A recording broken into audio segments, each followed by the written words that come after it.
Hello YouTube and welcome to lesson 87 of the Microsoft Word tutorial series, and today we're going to set hyphenations inside of Microsoft Word. So in order to set hyphenations, you simply select the text you want. Over here you can see that there are no hyphenations right now, but if you want to set it, you can actually select the paragraphs you want to hyphenate and then go to layout section, and over here you'll see the hyphenation option. So over here there's none, automatic and manual over here. So if you were to go for automatic, it'll actually set the hyphenation automatically without asking me anything.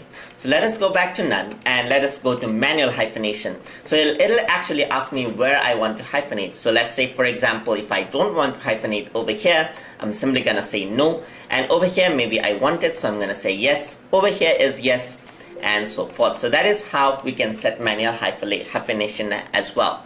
So there are a limit of how many times you can hyphenate over here. So you can even set the limit of hyphenation numbers by going on to hyphenation over here. So you can automatically hyphenate the document over here. You can actually set that out as well, and you can set for hyphenate words in caps as well. So you can also go for limit consecutive hyphenations. So if you have too much hyphenations in your document, you can actually limit the number of hyphenations you can have, or reduce it down to have no limit as well. So that is how you can set hyphenations inside of Microsoft Word. Hope you guys learned something as always, and as always, please like, comment, share, and subscribe.